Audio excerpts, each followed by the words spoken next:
ఆంధ్రప్రదేశ్లో ఎన్నికలు సమీపిస్తున్న తరుణంలో పార్టీలు మారే నేతల సంఖ్య భారీగా పెరిగిపోయింది. అధికార పార్టీ నుంచి ప్రతిపక్ష పార్టీలోకి, ప్రతిపక్ష పార్టీల నుంచి అధికార పార్టీలోకి చాలా తక్కువగానే జంపులైతే ఉన్నాయి. తాజాగా ప్రతిపక్ష పార్టీల నుంచి అయితే అధికార పార్టీకి చాలా విపరీతంగా వలసలు ప్రారంభమయ్యాయి. జగన్మోహన్ రెడ్డి గారు ఊహించని స్థాయిలో ఈసారి తెలుగుదేశం పార్టీ సీనియర్లు, పెద్దలు సైతం అధికార పార్టీకి సంబంధించి జై కొడుతూ జగన్ వద్దకు వచ్చి చేరుతున్నారు. కదిరి మాజీ ఎమ్మెల్యే అత్తర్ చంద్ బాషా తెలుగుదేశం పార్టీకి రాజీనామా చేసి ముఖ్యమంత్రి జగన్మోహన్ రెడ్డి గారి సమక్షంలో వైసీపీలో చేరడం జరిగింది. కదిరి టికెట్ ఆశించిన అత్తర్ చంద్ బాషా టికెట్ దక్కకపోవడంతో మనస్తాపానికి గురిచెందారు. దీంతో తెలుగుదేశం పార్టీలో ఉన్న భవిష్యత్తు ఉండదు అని గ్రహించిన ఆయన ఎట్టకేలకు టీడీపీకి గుడ్ బై చెప్పేశారు.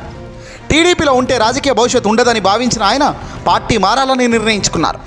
ఈ క్రమంలో టీడీపీకి రాజీనామా చేస్తూ అధికారిక ప్రకటన చేశారు. తన రాజీనామా లేఖను పార్టీ అధినేత చంద్రబాబుకు నేరుగా పంపారు.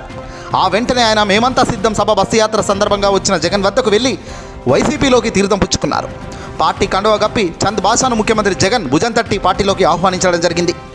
కదిరి టికెట్ను వెంకటప్రసాద్కు చంద్రబాబు కేటాయించడంతో అసంతృప్తితో ఉన్న అత్తర్ చంద్ బాషా టీడీపీకి రాజీనామా చేశారు.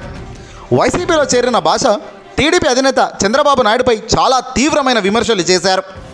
మంత్రి పదవి ఇస్తానని చెప్పి చంద్రబాబు దారుణంగా నన్ను మోసం చేశాడని, ముస్లింలు అధికంగా ఉండే నియోజకవర్గంలో టికెట్ ఇవ్వకపోవడాన్ని తను జీర్ణించుకోలేకపోతున్నానని ఆగ్రహం వ్యక్తం చేశారు బాషా. వచ్చే ఎన్నికల్లో వైసీపీ గెలుపునకు తన వంతు మించి కష్టపడి పనిచేస్తానని బాషా హామీ ఇచ్చారు. 2014 ఎన్నికల్లో వైసీపీ నుంచి కదిరి ఎమ్మెల్యేగా విజయం సాధించిన చంద్ బాషా ఆ తర్వాత టీడీపీ అధినేత చంద్రబాబు మాటలు నమ్మి ఫిరాయింపుల్లో భాగంగా అటు దుంకాడు.